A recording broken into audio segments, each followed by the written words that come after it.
পবিত্র মাহে রমজান সংযম ও সহমর্মিতার মাস।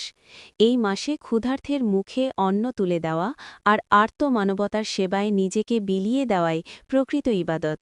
প্রতি বছরের ন্যায় এবারও চট্টগ্রামের পটিয়া ও কর্ণফুলী এলাকায় মানবতার হাত বাড়িয়ে দিয়েছে হাজী মোহাম্মদ সেলিম উদ্দিন ফাউন্ডেশন।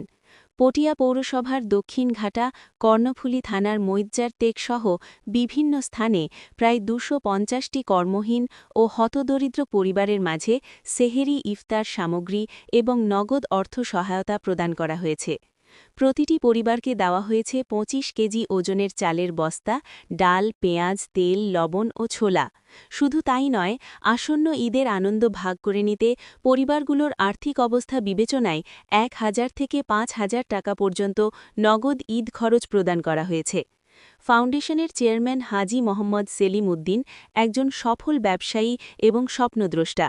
২০১৬ সাল থেকে তিনি এই অরাজনৈতিক ও সেবামূলক প্রতিষ্ঠানের মাধ্যমে শিক্ষা, স্বাস্থ্য ও সামাজিক উন্নয়নে কাজ করে যাচ্ছেন। তার লক্ষ্য একটি বেকারমুক্ত, শিক্ষিত ও সুস্থ সমাজ গঠন।